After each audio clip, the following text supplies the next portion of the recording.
요나 4장 1절과 4절 말씀입니다. 요나가 매우 싫어하고 성내며 여호와께서 이르시되 내가 성내는 것이 옳으냐 하시니라. 아멘.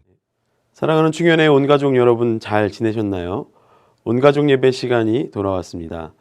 예배는 우리가 하나님께 무엇을 받는 것에 앞서 우리가 하나님께 모든 것을 드리며 하나님을 높이고 경배하는 것이 우선되어야 합니다. 이 사실을 늘 기억하며 우리의 마음을 점검하며 온가족 예배로 나아가면 좋을 것 같습니다. 혹시 이 세상에 화를 내지 않는 사람이 있을까요? 없을 것 같습니다. 오늘 본문에도 요나라는 인물이 등장하는데 오늘 함께 본 본문의 가장 처음인 1절에서 요나가 무언가를 매우 싫어하고 화를 내었다라고 표현하며 시작하고 있습니다. 요나는 왜 그렇게 화가 났을까요? 그 이유는 이방 나라 니느웨 사람들이 요나가 대충 전한 메시지를 듣고 그래서 화를 내게 된 것인데요. 요나는 이스라엘의 원수인 니느웨 사람들을 하나님께서 심판하시지 않으신 것이 자신의 마음에 들지 않았고 또한 하나님의 선지자로서 자신의 신뢰성에 문제가 생길 수도 있기 때문에 화가 났을 수도 있을 것 같습니다. 이러한 요나에게 하나님은 네가 화내는 것이 옳으냐라고 질문하십니다. 이 질문에는 하나님의 마음이 담겨져 있는 것 같습니다. 요나는 니느웨로 가라고 말씀하신 하나님의 명령에 불순종하고 정반대인 다시스를 향해 간 자였습니다. 이렇게 불순종한 요나를 벌하지 아니하시고 하나님께서는 끝까지 요나를 사용하셨습니다. 그 과정에서 큰 물고기 뱃속에 들어간 요나의 목숨을 하나님이 살려주시기까지 하십니다. 요나는 이런 하나님의 은혜를 경험한 자였습니다. 요나서 2장에서 이 은혜에 감사하여 감사의 기도까지 드린 자가 바로 요나였던 것이죠. 이렇게 자신도 하나님의 사랑과 은혜를 입은 자였음에도 불구하고 원수와 같은 니느웨 사람들을 하나님께서 용서하시는 모습을 보며 하나님께 화를 낸 것입니다. 이러한 요나에게 하나님은 내가 화를 내는 것이 옳으냐라고 물으신 것이죠.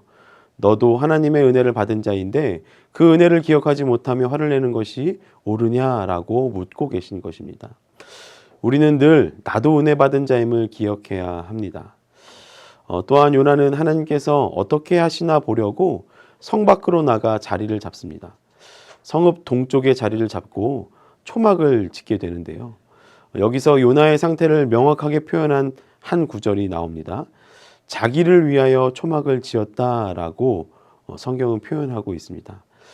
요나의 생각과 화냄과 모든 행동이 자신을 위하여 행동한 것임을 보여주고 있는 것이죠.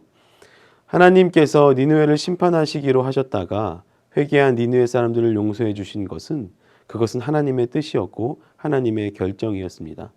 그런데 요나가 화가 난 이유를 가만히 살펴보면 자신이 생각하고 자신이 옳다고 여기는 대로 되지 않아서 화를 낸 것이다 라고 결론 지을 수 있다라는 것입니다. 우리의 삶도 마찬가지인 것 같습니다. 하나님의 뜻보다 우리의 뜻이 앞설 때가 너무나도 많은 것을 볼 수 있습니다.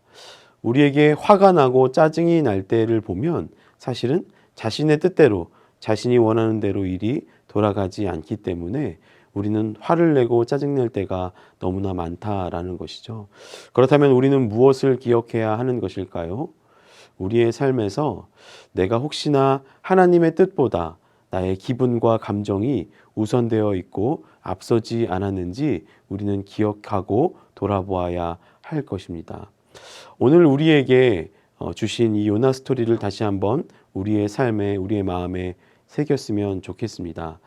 혹시나 나는 나의 감정과 기분이 하나님의 뜻보다 앞서 있는 자는 아닌지 한번 돌아보았으면 좋을 것 같습니다. 또한 자신도 요나의 스토리를 기억하며 자신이 은혜 받은 자였다라는 것을 기억하며 우리의 신앙의 균형을 잘 잡아갈 수 있는 충현의 온 가족이 되시길 주님의 이름으로 간절히 축복합니다.